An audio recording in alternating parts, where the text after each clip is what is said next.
신 줄 알고 지금 깜짝 놀랐네요. 우리 오늘 주신 말씀 요한복음 17장입니다. 요한복음 17장 21절로 26절의 말씀입니다. 신약성경 177면에 있습니다. 요한복음 17장 21절로 26절의 말씀 우리 한 절씩 교독하지요. 아버지여, 아버지께서 내 안에, 내가 아버지 안에 있는 것 같이 그들도 다 하나가 되어 우리 안에 있게 하사 세상으로 아버지께서 나를 보내신 것을 믿게 하옵소서. 내게 주신 영광을 내가 그들에게 주었사오니 이는 우리가 하나 된 것 같이 그들도 하나가 되게 하려 함이니이다. 곧 내가 그들 안에 있고 아버지께서 내 안에 계시어 그들로 온전함을 이루어 하나가 되게 하려 함은 아버지께서 나를 보내신 것과 또 나를 사랑하심 같이 그들도 사랑하신 것을 세상으로 알게 하려 함이로소이다. 아버지여, 내게 주신 자도 나 있는 곳에 나와 함께 있어 아버지께서 창세 전부터 나를 사랑하심으로 내게 주신 나의 영광을 그들로 보게 하시기를 원하옵나이다. 의로우신 아버지여, 세상이 아버지를 알지 못하여도 나는 아버지를 알았사옵고 그들도 아버지께서 나를 보내신 줄 알았사옵나이다. 내가 아버지의 이름을 그들에게 알게 하였고 또 알게 하리니 이는 나를 사랑하신 사랑이 그들 안에 있고 나도 그들 안에 있게 하려 함이니이다. 아멘. 아멘. 아멘. 감사합니다. 우리 옆에 있는 분들하고 인사 한번 하시죠. 잘 오셨습니다. 환영합니다. 축복합니다. 네.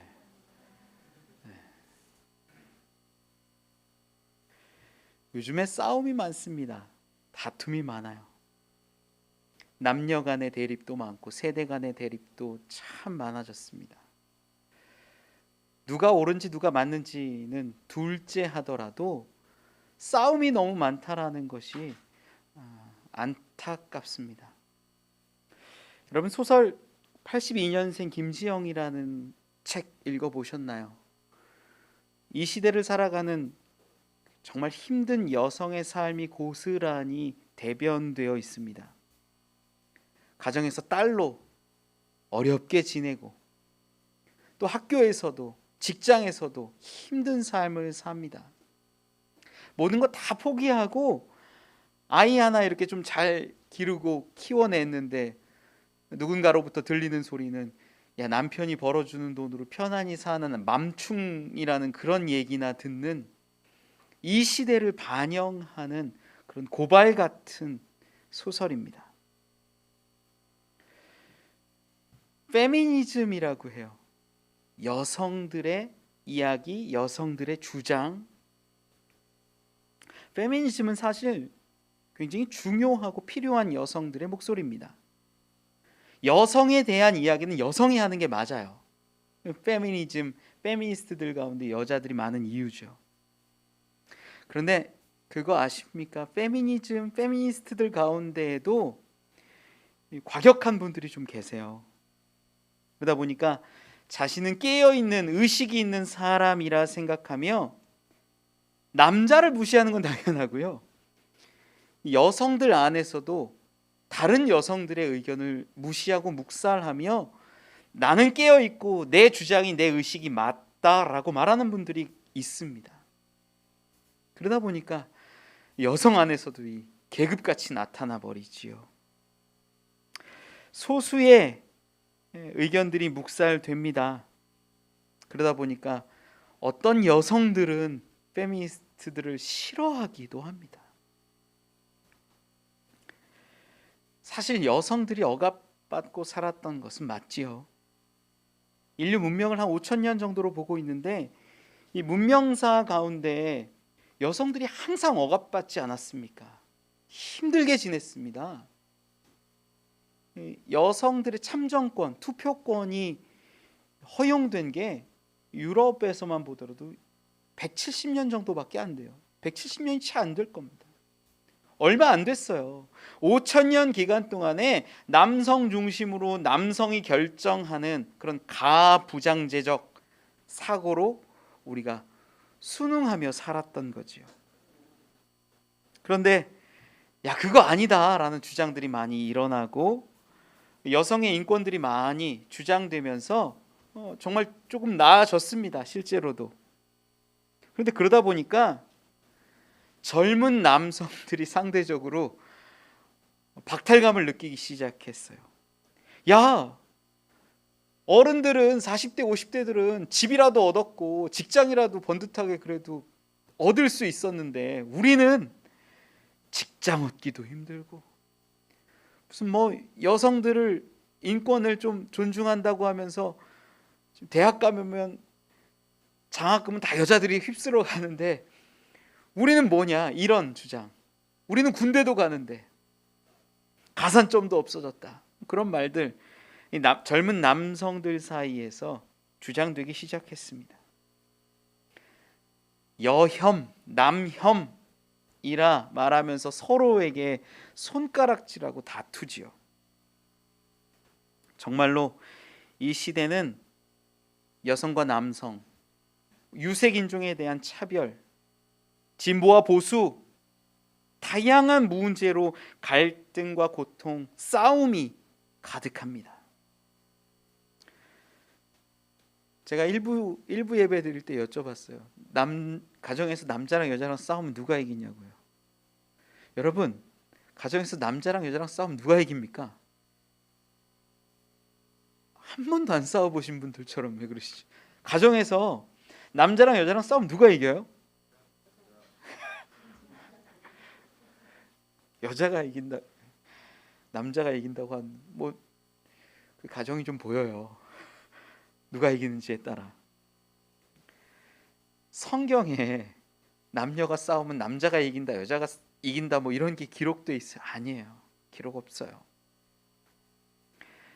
사실 우리가 남자와 여자가 처음 창조되었을 때 그 모습을 보면 창세기 1장 27절에 하나님이 자기 형상, 곧 하나님의 형상대로 사람을 창조하시되 남자와 여자를 창조하시고, 이렇게 기록해요. 무슨 말이냐면 남자와 여자가 다 하나님의 형상대로 지음받은 귀하고 복된 존재라는 거예요.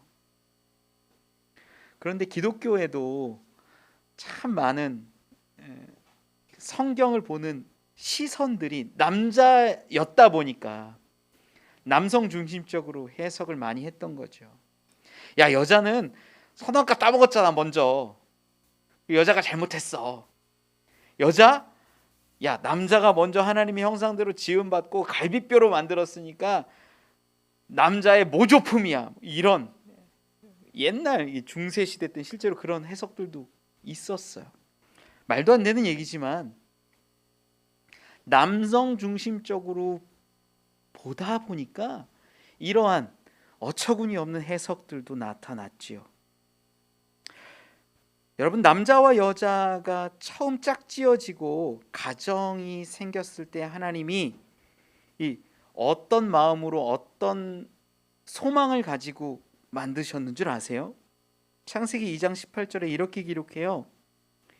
여호와 하나님이 이르시되 사람이 혼자 사는 것이 좋지 아니하니 내가 그를 위하여 돕는 배필을 지으리라.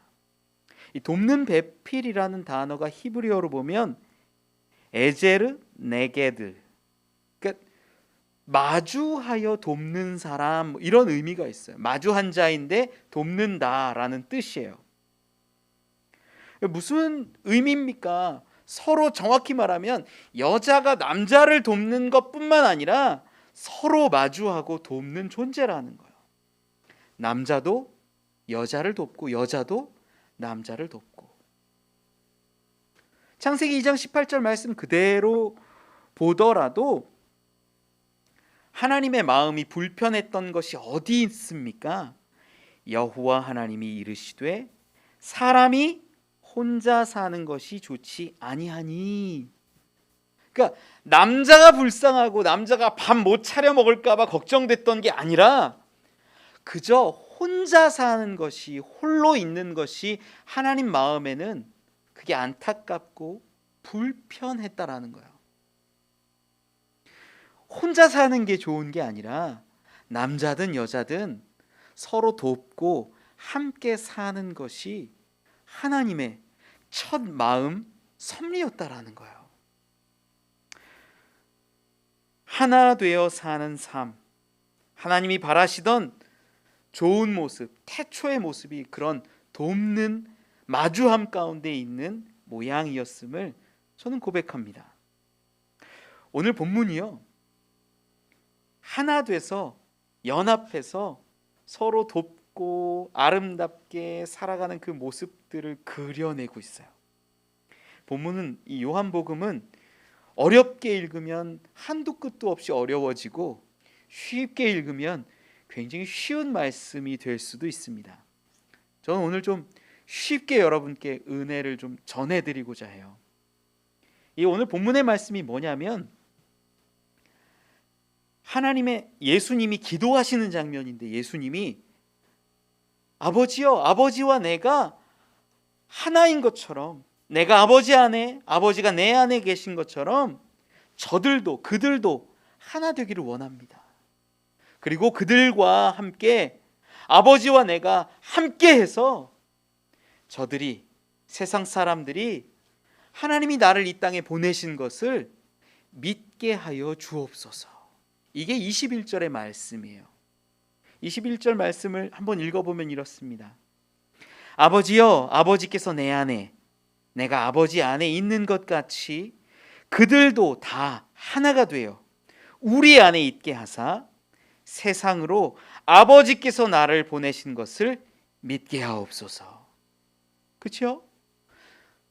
아버지가 내 안에, 내가 아버지 안에 있는 것 같이 저 수많은 사람들도, 오늘 본문의 그들은 아마 1차적으로는 예수님의 제자들을 의미했을 겁니다. 지금은 우리 그리스도인들을 의미할 거고요. 그들이 다 하나가 돼서 하나님과 예수 그리스도 안에 있고, 그 하나됨으로 인하여서 세상 사람들이 하나님이 예수님을 이 땅 가운데 보내신 것을 알고 믿게 해달라는 예수님의 기도문이 오늘 본문의 중요한 이야기라는 거예요. 여러분, 예수님이 이 땅 가운데 오신 것은요, 회복의 사역을 위해서 오셨습니다. 아픈 사람들을 낫게 하고 병든 자들을 치료하고 공동체가 슬프지 않도록, 병들지 않도록 회복시켜 주시는 일들을 했다라는 거예요. 아프고 불편하고 병들어 있으면 소외당합니다. 가정에서 일도 못하고 누워있기만 할 수도 있습니다. 그들을 온전한 공동체로 예수님이 불러주시고 치료하여 주셨다라는 거죠. 우리 죽은 나사로가 부활하는 장면 알고 있어요. 그때 나사로가 죽어서 무덤 가운데 장사 지냈는데 그 사이를 돌로, 큰 돌이 가로막고 있습니다. 예수님이 명령하셨던 게 돌을 굴려놓아라. 그리고 나사로야 나와라. 구분되고 나뉘어졌던 공동체 가운데 회복을 명하시고 하나 되게 하신 것이 예수님의 사역의 궁극이었다라는 거예요. 예수님이 십자가에서 이루신 일이 뭐예요? 하나님과 우리 인간이라는 그 갈라져 있는 존재들 사이에 그 휘장을 가르셔서 우리가 하나님께로 나아갈 수 있도록 이루어 주셨다라는 겁니다. 합하게 하신 것, 살려주신 것, 그 가운데 있다라는 거예요. 저는 오늘 본문 가운데 이 기도 내용을 가만히 보면서 우리가 좀 깨달을 수 있었으면 좋겠어요. 이 하나 되는 것이 참 중요한데 21절 말씀에 보면 이렇게 기록해요. 아버지여, 아버지께서 내 안에, 내가 아버지 안에 있는 것 같이라고 말해요. 그것이 하나됨의 방법이라고 지금 예를 들어서 설명하시는 거예요. 그렇게 아버지가 내 안에 내가 아버지 안에 있는 것 같이 그들도 다 하나가 돼요. 하나가 되기를 원하는데 수많은 가정들이, 공동체가, 교회가, 사람과 사람 사이가 하나 되기를 원하는데 어떤 방식이냐? 아버지가 내 안에 내가 아버지 안에 있는 것 같이 되기를 원합니다 라고 예수님이 기도하는 거예요. 그것이 이제 첫 번째 예수님의 기도 내용이고, 두 번째가 그리고 나서 21절에 보면 그들도 다 하나가 되어 우리 안에 있게 하사, 하나님과 예수 그리스도 안에 우리가 있어서 세상으로 아버지께서 나를 보내신 것을 믿게 하옵소서. 세상에 하나님이 아들 된 예수님을 그리스도로 보내신 것을 믿게 해달라고 예수님이 기도한다라는 내용이에요. 목적도 분명하게 드러나요. 연합의 하나됨의 목적이 뭐예요? 아버지가 아들을 이 땅에 보내주신 것을 세상이 믿게 하기 위해서 하나 되게 하신다라는 거예요. 저는 그냥 하나 되는 거, 저 어렸을 때 우리의 소원은 통일, 우리의 소원은 통일 노래 엄청 불렀거든요. 정말 여러분들 마음 가운데 우리의 소원이 통일입니까? 여러분들의 1번 그 소원이 통일이에요? 아닌 분들이 많더라고요. 직장만 하는 거, 좋은 대학 가는 거, 취직하는 거, 수많은 소원의 제목들이 있는데 정말 통일이 있냐라는 거예요. 중요하지만 저 뒤쪽에 있지는 않습니까? 하나됨의 목적이 뭐냐? 하나됨의 이유가 뭐냐? 바로 예수 그리스도를 믿는 것에 있습니다. 저는 우리가 좀 연합하고 하나 되는 것이 어떤 것인지 오늘 본문 말씀을 통해서 우리 안에, 이 사회 안에, 특별히 가정 안에, 부부 안에, 부모와 자녀 안에 싸움이 멈추고 다툼이 사라지길 원합니다. 대립하던 우리의 모습들을 내려놓고 하나가 될 때 그곳이 낙원되지 않겠습니까? 우리 함께 좀 은혜 나누어 보지요. 첫 번째는요, 예수님의 소망은 영광으로 하나 되는 것에 있습니다. 국어학자로도 유명한 이어령 교수님이 이 세상에는 없는 단어 중에 우리나라에만 있는 단어가 하나 있다 그래요. 이 우리나라에 있는 이 단어를 외국어로 번역이 안 된다라고 이어령 교수님이 얘기하셨어요. 제가 뭐 다 살펴보진 않았는데 이분이 주장한 겁니다. 아무리 번역하려고 해도 번역이 안 된대요. 우리나라에만 있는 이 단어 하나. 뭐냐면 엇비슷하다래요. 어긋나다라는 뜻과 비슷하다라는 뜻이 함께 있는 이 단어가 이 세상 어디에도 없다라고 합니다. 우리나라에만 존재한대요. 문명이 충돌하고 가치관이 다른 세대 가운데 한국인만이 어쩌면 소통하게 하고 화해하게 하고 하나 되게 한다라는 이야기죠. 여러분, 비슷하다라는 말이요, 어쩌면 저는 그리스도인에게 참 어울리는 단어가 아닐까라는 생각을 했습니다. 우리의 겉모습을 보면 세상 사람하고 똑같습니다. 우리도 먹어야 살고요, 소유할 때 기쁘고요, 감정도 좋고 싫고 분명합니다.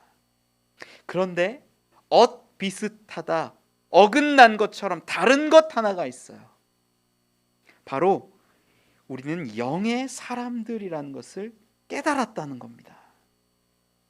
육으로는 세상에 있는 사람들과 똑같아 보이지만 어긋나 있는 부분이 하나 있어요. 그게 우리는 하나님의 아들이요 하나님의 딸이라는 고백, 영적인 사람이라는 고백입니다. 우리 같은 그리스도인들이, 비슷한 존재들이 어긋난 세상과 우리와 함께하는 하나님을 회복하게 하고 마주하게 하고 화해시킬 수 있음을 저는 믿습니다. 마태복음 5장 9절에 기록합니다. 화평하게 하는 자는 복이 있나니 그들이 하나님의 아들이라 일컬음을 받을 것이미요. 하나 되게 하고 회복하게 하는 것, 그것이 그리스도의 일이요 그리스도인의 모습입니다. 우리가 화평케 해야 하지 않겠습니까? 화목하게 하고 하나 되게 하고 연합하게 하는데, 오늘 본문 말씀 22절에 이렇게 기록해요.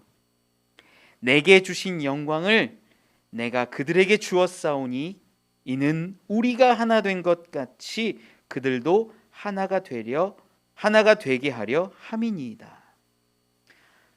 무슨 이야기냐면 하나님이 예수님께 주신 것이 있는데 그것이 영광이에요. 하나님이 예수님께 영광을 주셨는데 그 영광을 예수님이 사람들에게도 주셨다라는 거예요. 왜? 하나 되게 하기 위해서라고 오늘 본문은 이야기해요. 영광이 뭘까? 어떤 것을 주셨길래 하나님이 예수님에 주셔서 하나님과 예수님이 서로 내 안에 있고 연합하고, 또 예수님이 그 영광을 우리에게 주셔서 우리가 하나 되게 하실까라는 거예요. 영광이라는 뜻을 분명히 알면 이 하나님과 예수님이 연합한 모습, 또 우리가 우리 안에서 연합한 모습들이 좀 풀려나가겠지요. 이 영광은요, 바로 예수님의 온전한 모습이요 희생과 겸손입니다. 예수님이 받으신 영광, 하나님이 주신 영광이 뭐 잘 먹고 잘 살고 좋은 옷 입고 이런 게 영광이 아니에요. 예수님이 이 땅 가운데 오신 모습 자체가 뭐냐면 당신의 본분을 내려놓고 인간이라는 모습으로 오신 거예요. 희생이에요. 겸손이에요. 낮아짐이에요. 육신을 입은 그 모습 자체가 예수님은 지금 아버지께서 나에게, 하나님께서 나에게 주신 영광이라고 고백하고 있는 겁니다. 이 땅 가운데 예수님이 부귀영화를 누리면 얼마나 누렸습니까? 누린 거 없어요. 그런데 영광이라고 고백합니다. 그것은 무엇을 의미하냐면 십자가의 영광을 가리키는 것입니다. 그리고 그 영광을, 십자가의 겸손과 희생의 영광을 그들에게, 우리에게 주셨다라는 거예요. 왜? 하나 되게 하기 위해서. 여러분, 겸손하고 희생하는 교회에, 겸손하고 희생하는 가정에 하나됨이 있습니다. 회복이 있어요. 서로 싸우지 않아요. 다투지 않아요. 하나 되는 놀라운 비결은 겸손과 희생과 내가 십자가를 지는 그러한 모습입니다. 어떤 목사님이 교회를 개척하셨어요. 이야기를 나누다 보니까 이 목사님이 늦게 신학을 하셔서 교회를 개척하셨어요. 이야기를 들어보니까 좋은 분이고 훌륭하고 순수하세요. 목회도 열심히 나름 하고 계세요. 그런데 이 목사님이 안타까워하는 부분이 있는 거예요. 이 목사님 말만 들어서 그렇긴 하지만 이 목사님 얘기가 사모님이 보험회사를 다니면서 목회에 도움을 안 주신다라는 거예요. 목회를 하는데 너무 어렵대요. 사모님이 도와주시질 않으니까. 제가 그 얘기를 쭉 듣다가 사모님의 마음도 이해가 갔어요. 남편은 갑자기 결혼하고 나서 어느 순간 내가 하나님께 부름받았다라고 신학교 가가지고 목사 돼가지고 목회한다는데 밥은 어떻게 먹을 거예요? 밥은 어떻게 살 거예요? 자녀는 어떻게 할 거며? 그게 걱정이 되는 거예요, 사모님은. 그리고 사모님이 교회 사모의 일보다 보험회사에서 일하는 게 더 즐겁고 좋다라고 하는데 어떡할 거예요? 그런데 여러분, 저는 지금 보험회사 다니는 일이 이 목사나 이 목회자의 직분보다 더 천하거나 부족하다라는 걸 얘기하는 게 아니에요. 보험회사 다니면서 일을 해도 하나님의 놀라운 역사하심과 은혜를 경험할 수 있어요. 저는 그런 걸 얘기하는 게 아니라 부부 가운데 다름을 보고 있는데 어찌 그 가운데 은혜와 축복이 있겠냐라는 걸 이야기하는 거예요. 한마음 한뜻이 안 되는데 어찌 목회가 성공합니까? 한마음 한뜻이 안 되는데 어찌 가정이 평화롭고 기쁨이 넘칩니까? 부모와 자녀, 또 부부의 관계, 모든 관계에서 기쁨이 넘치려거든, 회복하려거든, 하나가 되려거든 누군가가 십자가를 져야 합니다. 희생과 겸손이 필요하다라는 거예요.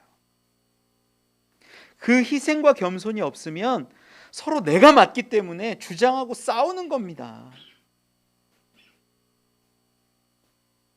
희생과 사랑은 더 성숙한 사람이 합니다. 제가 물어요. 여러분, 부부간의 싸움 누가 이겨요? 남자와 여자가 싸움 누가 이겨요? 누가 이겨요? 여자가 이겨요. 져주는 사람이 더 성숙한 사람인지도 몰라요. 그냥 성숙한 것 아닙니다. 사실 성숙이라는 건 사랑을 많이 받았기에 성숙할 수 있는 거예요. 오늘 본문 말씀 24절에 이렇게 기록해요.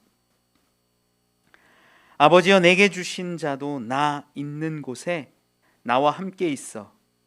아버지께서 창세 전부터 나를 사랑하심으로 내게 주신 나의 영광을 그들로 보게 하시기를 원하옵나이다. 이 세상 가장 겸손한 자리로 육신을 입으시고 죽으시면서도 고통당하시면서도 채찍에 맞으시고 십자가에 달리시면서도 아무런 내색하지 않으시고 그 고통을 다 감내하신 예수님, 성숙의 가장 본이 되시는 그분이 먼저 창세 전부터 하나님의 사랑을 받으셨다라고 기록해요. 사랑을 많이 받은 사람이 사랑을 줄 수 있고 겸손할 수 있고 희생할 수 있습니다. 만약에 부부가 싸우는데 가만히 보면 누가 더 성숙한지가 보여요. 겉으로는 남자가 이긴 것 같고 여자가 이긴 것 같아도 더 깊은 성숙의 모습 가진 사람이 이긴 겁니다. 전 저희 가정에서 저희 아내가 보면 안쓰러울 때가 있어요. 아들 셋 키우는 게 정말 쉽지 않습니다. 집에 들어가면 아내가 녹초가 돼서 넉다운 돼 있어요. 안쓰럽습니다. 어떤 분들이 그래요. 저희 아내는 화도 한 번 안 내는 천사 같은 사람일 것 같다고. 아니에요. 그건 아니에요. 화도 내고요. 속상해하기도 하고 신경들도 부립니다. 저도 그래요. 저도 너무 힘들고 지치고 그러면 아이들에게 아내에게 쏘아붙이기도 하고 화도 내고 신경질 냅니다. 사람이 안 그런 사람이 어디 있습니까? 다 그렇죠. 제가 제 아내한테 말했어요. 당신이 너무 힘들면 감정이 극에 달하기 전에 나한테 얘기를 해라. 그럼 내가 어떤 상황이든 내려놓고 당신한테 가겠다. 약속을 했어요. 아직 그게 훈련이 안 돼서 자주 부르진 않아서 참 다행인데 정말 힘들 때 연락을 해요. 어제도 제가 주일 준비하느라고 토요일 날은 설교 쓰느라고 정말 바빠요. 정신없고 또 교회에 일이 참 많아요. 토요일은 막 준비하는데 어떻게 됐다 연락이 온 거예요. 내가 바로 갈게. 딱 멈추고 가는 거예요. 여러분 설교 쓰다가 가면요 다시 시작하는데 그게 또 시간이 오래 걸려요. 제가 아직 부족해서 가는 거예요. 여러분 사람이 감정 가운데 얼마나 연약한지 몰라요. 감정이 터져버리면 그 감정 때문에 실수도 많이 하고 문제도 많이 생겨요. 제가 얘기한 것처럼 내가 돕겠다. 저의 아내의 부족한 부분을 저는 돕는 것이고 저의 부족한 부분을 저희 아내는 돕습니다. 마주 보며 돕는 배필이 이러한 모습이라는 거예요. 섬김은 나의 시간, 나의 것, 내 계획, 내 논리 이런 것들을 내려놓을 때 희생이, 겸손이, 사랑이 회복됩니다. 우리가 먼저 낮아질 때 그 가정이 하나 되고 화목할 수 있다라는 거예요. 예수님은 당신의 자리를 내려놓으셨어요. 여러분은 여러분의 가정이 하나 되고 화목하기 위해서 무엇을 내려놓으시겠습니까? 우리의 것을 내려놓을 때 우리 가정 공동체가, 교회 공동체가 아름답게 회복됨을 믿으시기 바랍니다. 1990년대 초에 루마니아의 독재 정권이 무너집니다. 그러면서 독재 정권이 무너지고 나서 사회상들이 그대로 민낯이 드러났는데 그 가운데 고아원이 세상을 좀 떠들썩하게 했죠. 고아와 직원의 비율이 40대 1이었어요. 고아는 너무나 많은데 직원 몇 명이 돌보고 있는 상황이에요. 아이들은 사랑을 받지 못했습니다. 한 번도 안아주는 사람이 없었던 거예요. 이 처참한 광경이 드러나고 나서 이 아이들이 외국으로, 세계 여러 나라로 이렇게 입양됐습니다. 나중에 사회학자들이, 심리학자들이 추적 분석을 했는데 이 루마니아 고아원에 있었던 애착을 형성하지 못했던 사람들이 성인이 된 이후에도 주의력 결핍, 자폐, 과잉 행동 등 대부분 장애를 가지고 있었다라는 거예요. 사랑을 주는 것은 놀라운 세상을 변화시키는 일이 됩니다. 사랑을 주는 것은 공동체를 회복할 뿐만 아니라 한 심령을 살아가게 하고 온전케 하는 놀라운 능력이 된다라는 거예요. 여러분, 하나님께 사랑 많이 받는 그리스도인들 되시길 바랍니다. 그리고 받은 그 사랑 우리도 우리의 자리에서, 가정에서 이웃들에게 전할 수 있기를 원합니다. 그것이 그리스도의 길, 십자가의 영광, 우리가 함께 지고 가야 할 내 십자가의 영광됨을 믿으시기 바랍니다. 희생과 겸손이 그냥 있는 게 아니에요. 사랑 많이 받고 흘려보내는 가운데, 내가 낮아지고 겸손하고 희생하는 그 가운데 우리의 가정이 살아나고 우리의 자녀가 살아나고 이 세상이 아름다운 하나님의 나라가 이루어짐을 저는 믿습니다. 많이 사랑해 주세요. 많이 희생해 주세요. 그것이 살리는 길입니다. 두 번째 은혜 나누었으면 하는 것은요, 하나 되게 하신 이유는 구원받기 위함이라는 겁니다. 성경에 보면 창세기에 노아 이야기가 나와요. 노아의 방주 이야기. 하나님이 온 세상을 심판하시기로 마음을 먹었지만 노아를 통해서 노아의 가족들과 또 생명체들을 보존하세요. 창세기 6장 18절 19절에 이렇게 기록합니다. 그러나 너와는 내가 내 언약을 세우리니 너는 내 아들들과 내 아내와 내 며느리들과 함께 그 방주로 들어가고 혈육 있는 모든 생물을 너는 각기 암수 한 쌍씩 방주로 이끌어들여 너와 함께 생명을 보존하게 하되. 하나님께서 방주를 만드신 이유와 목적을 살펴볼 수 있어요. 노아, 당대 의인이었다 불리는 하나님과 동행하는 그 노아라는 사람을 구원하려고 방주를 지으신 것이 아니라 노아와 노아의 가족과 온 생명을 구원하기 위해 하나님이 방주를 계획하셨다라는 거예요. 하나님의 일하심에는 분명한 목적이 있어요. 하나 되게 하시고 온전케 하시는 데는 이유와 목적이 있어요. 그것이 뭐예요? 구원받기 위함이라는 거예요. 오늘 본문에도 분명히 기록합니다.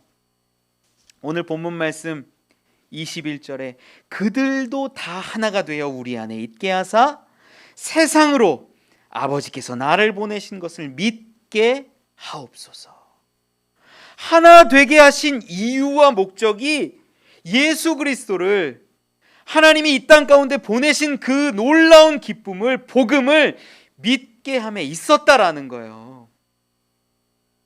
우리 지난주에 설교 가운데 보았던 고넬료, 이 베드로라는 사람을 청해서 복음을 듣는데 고넬료가 가족과 친척들을 다 끌어들여서 복음을 들어요. 왜 그랬을까? 왜 그 공동체가 함께 복음을 듣고 구원을 소망했을까? 하나님의 뜻 가운데 이루어진 일이기 때문입니다. 여러분, 가정이 회복되어야 하는 이유는 그 가정을 통해서 자녀가, 그 온 가족이 구원받기 위함입니다. 교회 다니는 수많은 사람들이 잘못 생각하고 있는 것이 두 가지가 있는데, 그게 뭐냐면 교회 다녀서 내가 구원받아야지 이거예요. 그리고 교회 다녀서 내가 잘 돼야지, 성공해야지 이거예요. 아니에요. 교회 다니는 이유와 목적이 뭐냐면 내가 구원받는 게 아니라 너와 내 집이 구원을 받듯이 공동체를 회복하고 공동체가 구원받음에 있다라는 겁니다. 하나님이 아브라함을 부르실 때 아브라함만 부른 게 아니에요. 아브라함과 그 가족, 너의 자녀를 통하여서 민족을 이루고 나라를 이루게 하겠다 말씀하세요. 공동체를 향한 하나님의 마음이 그때부터 지금까지 계속되고 있다라는 겁니다. 교회 와서 나만 구원받아야지, 그건 정말 연약하고 유약한 신앙이에요. 내가 교회 와서 예수 믿고 우리 가정이 구원받길 바란다, 그 소망 가지시는 여러분 되기를 축원합니다. 잘 사는 것도 마찬가지예요. 이곳에 와서 하나 되고 잘 사는 것, 잘 먹는 것, 잘 입는 것, 그게 목적이 아니라 우리 주 예수 그분을 그리스도로 믿고 그분을 인정하는 것, 그것에 하나됨의 목적이 있어요. 저는 저희 장인어른 되시는 강동아 집사님을 참 존경합니다. 이분이 10대 때부터 일을 하셨더라고요. 정말 지금 보면 어린 나이부터 평생 일하면서 내년에 70이신데 이제 은퇴하셨어요. 은퇴하시고 이렇게 자녀들, 손주들 보시는데 흐뭇해하세요. 제가 봐도 저희 장인어른은 참 건강하십니다. 마음이, 생각이, 삶이. 그래서 굉장히 존경합니다. 저희 장인어른의 가훈 같은 것이 있는데, 건강해야 된다, 그리고 바르게 살아라, 그리고 적당한 재물이 필요하다, 이런 게 있어요. 맞아요. 제가 그 가훈을 이야기를 듣고 저에게 이렇게 좋은 말씀해 주시면 알겠습니다, 그렇게 하겠습니다, 꼭 대답 드리지요. 세상에서 저희 장인어른 같은 분을 볼 때는요, 성공한 인생이에요. 평탄하고 자녀들이 다 그래도 잘 됐고 어려움 없게 사셨고 특별히 아픈 데 없고 물질도 쓸 만큼 조금 있고 정말 존경받을 만한 일을 이루셨어요. 그런데 제 마음 가운데 안타까움이 하나 있어요. 어떤 것이 안타깝냐면 지금 하나 되게 하시고 온전케 하시고 가족을 이루신 이유와 목적이 있는데 그것을 잘 알지 못하는 것 같을 때 좀 안타까워요. 그 목적이 뭐예요? 세상으로 아버지께서 나를 보내신 것을 믿게 하옵소서. 내가 교회 다녀서 구원받고 하나님의 은혜를 경험하고 예수 그리스도 그 보혈의 공로를 힘입으면 그것을 누구한테 전해야 하냐면 하나 된 가정에게, 자녀에게 흘려 보내야 한다라는 거예요. 세상에서는 부러울 것 하나 없이 정말 칭찬받을 만큼, 존경받을 만큼 살았지만 자녀가 함께 구원의 길로, 천국의 길로, 영생의 길로 가지 않는다면 그것은 얼마나 안타까운 일이 되겠습니까? 저는 그래서 저희 장인 장모님 위해서 항상 기도하는 게 가족 구원이에요. 가족 구원. 저희 아내도 평생 기도해 왔어요. 10년 기도했더니 열매 맺은 게 저희 장인 장모님이에요. 10년 기도해서. 앞으로도 10년을 기도해야 저희 처남이나 다른 가족들이 구원받을지도 몰라요. 하지만 온전케 하시고 하나 되게 하시고 우리를 구원하신 이유와 목적은 모두가, 세상이 우리 주 예수를 그리스도로 믿고 고백하고 선포함에 있음을 저는 믿습니다. 여러분 가정도 마찬가지예요. 나는 교회에 오는데 내 가족은, 내 이웃은, 내 형제는, 내 자녀는 어떻게 되냐라는 거예요. 하나됨이 잘 먹고 잘 사는 목적이 아니라 세상으로 하여금 하나님께서 예수 그리스도를 이 땅에 보내신 그것을 믿게 함인데 우리는 어떻게 하고 있냐라는 거예요. 나만 교회 잘 가고 나만 구원받아. 아니에요. 진짜 신앙은 공동체를 회복하는 것에 있습니다. 하나님은 한 사람을 구하는 게 아니라 나라를 구하시고 나라를 이루어 가심을 처음부터 말씀하고 계세요. 여러분, 교회 나와서 복 받는 것에만 관심 갖지 마세요. 나 혼자 잘 되고 나 혼자 구원받는 것에만 집중하지 마세요. 신앙생활하는 것은 우리 가정이 하나 되는 것에, 회복하는 것에, 공동체를 이루어가는 것에 있음을 믿으시기 바랍니다. 여러분이 여러분 가정에 파송된 선교사라는 거예요. 나를 통해 우리 가정이 구원받기를 원한다. 내가 희생하고 섬기면, 내가 십자가 지면 가정이 회복됩니다. 가정이 살아납니다. 그리고 온전하여진 그 가정이 예수가 그리스도인 것을, 우리 구주이신 것을 고백하고 인정하고 믿게 되는 줄 저는 믿습니다. 오늘 본문 말씀 26절에 기록합니다. 내가 아버지의 이름을 그들에게 알게 하였고 또 알게 하리니 이는 나를 사랑하신 사랑이 그들 안에 있고 나도 그들 안에 있게 하려 함이니이다. 예수님의 바람은 하나님의 사랑이 우리에게 있고 예수님께서 우리 안에 계신 것이었습니다. 그리스도인은 그 예수님의 기도를, 간구를, 소망을 이루어가는 사람임을 믿습니다. 이제 예수님을 마음에 품으십시오. 그리고 전하십시오. 하나 되십시오. 가정이 하나 되고 교회가 하나 되고 아름다운 공동체가 놀랍게 구원의 나라로, 낙원으로 변하게 될 줄 믿습니다. 말씀을 맺습니다. 우스갯소리가 있어요. 우리나라 사람들은 3개 국어를 동시에 쓴다고 해요. 핸들 이빠이 꺾어. 동시에 듣는 외래어인데 거북하지 않아요. 여러분 이해 안 가세요? 다 가죠. 핸들 이빠이 꺾어. 외래어 같은 것들이 섞여 있는데 그냥 이해가 가요. 다른 언어 체계에서 만들어낸 말인데 우리는 알아들어요. 그리고 그 말대로 핸들을 이빠이 꺾을 때 어려운 주차장 나올 수 있어요. 어렵게 차돼 있는데 그 통로 나올까 말까 할 때 야 핸들 이빠이 꺾어. 꺾으면 빠져 나가요. 돌지 못하고 운행하지 못하는 그곳에서 나올 수 있어요. 정말 각기 다른 생각과 사고를 가진 곳이 가정이에요. 부부예요. 남자의 언어와 여자의 언어가 달라요.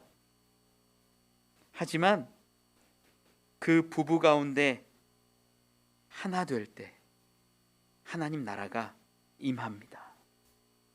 다른 언어의 체계를 갖고 있지만 한 목소리가 될 수 있고 서로 도울 수 있고 놀라운 은혜로 회복할 수 있습니다. 사랑으로, 희생으로, 내 십자가를 지는 것으로 여러분의 가정이 하나 되기를 원합니다. 그리고 그렇게 하나 되어 하나님께 나아가십시오. 우리 주 예수 그리스도를 통해 놀라운 은혜가, 구원이, 천국의 소망이 임하는 것을 믿습니다. 요한복음 13장 1절에 이렇게 기록한 말씀이 있어요. 유월절 전에 예수께서 자기가 세상을 떠나 아버지께로 돌아가실 때가 이른 줄 아시고 세상에 있는 자기 사람들을 사랑하시되 끝까지 사랑하시니라. 끝까지 사랑할 때 우리 가정은 회복될 줄 믿습니다. 깨어진 마음들이 회복할 줄 믿습니다. 희생하고 겸손하고 내 십자가를 지는 그리스도인, 그리스도를 따라가는 참 그리스도인, 저와 여러분 오늘 우리 이 자리 이 시간 되기를 간절히 축원합니다. 우리 찬양하고 함께